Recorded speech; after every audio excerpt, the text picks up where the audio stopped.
We stood the walls, and at that point everything was pretty good to go, and then the next step was to raise the ceiling and hook it on, and that was it. So at that point we had a standing set. The next thing to do was attach templates of index cards. So we took long sheets of pink paper and glued index cards to that, so that the cards weren't ever glued directly to the wall, so changing them in and out would be a lot easier when we had to make changes for the templates. So the templates took a few days, and then, like I said, it was like pulling eye teeth to get people to write cards. It was very tedious. It took a lot of time, but I think in the end it paid off.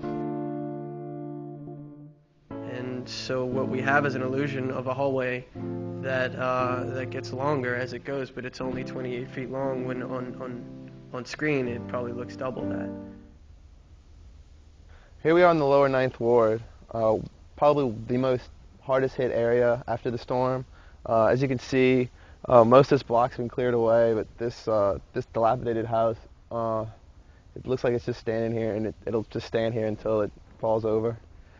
This area, no one's came back. Probably about half a mile this way, somebody was rebuilding.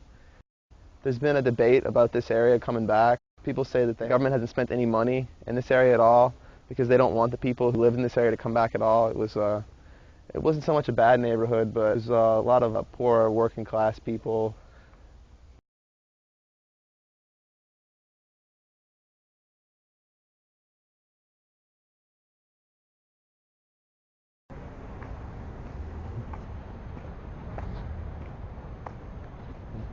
Here we are in a small public park that became kind of a tent village.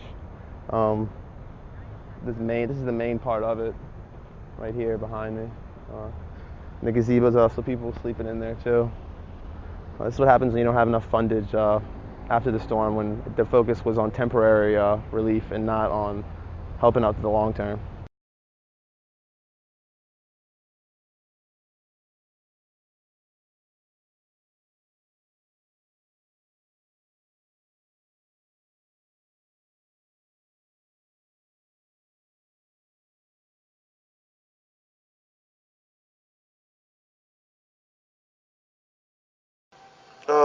I think people honestly think we get paid. I think people honestly think that there's a check for us waiting after, we wait their tables, and their tip really doesn't matter. Their tip is just something we go home with extra. But in all honesty, every place I've worked at, and I've worked at least 4 or 5 restaurants, none of them give you a check, especially if you work a lot, because the way it works is you get a check, you only get paid $213, but in the computer that you work on, you have to claim the tips you made. So the tips takes over what you made, and it cancels out. So you end up getting a check that has $0 on it. Or maybe the most I've ever made on a check was maybe $15.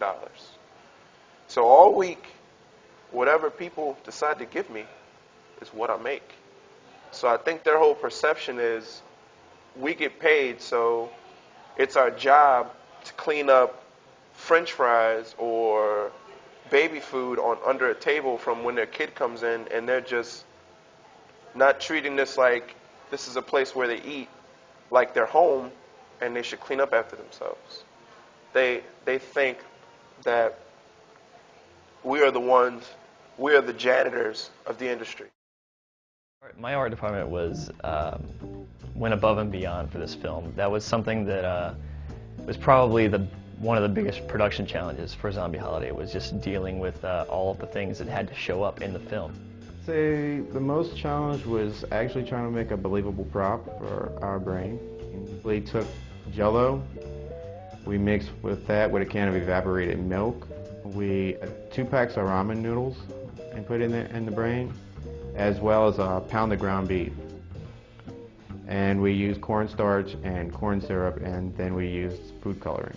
After we put everything together in the pot, we left it sit in the refrigerator overnight for the Jell-O, the mold, to actually harden. Then we took the sauce that we made and put around the brain, as well as on top of the brain. But I was worried because this is a tall order. So they delivered pretty hardcore.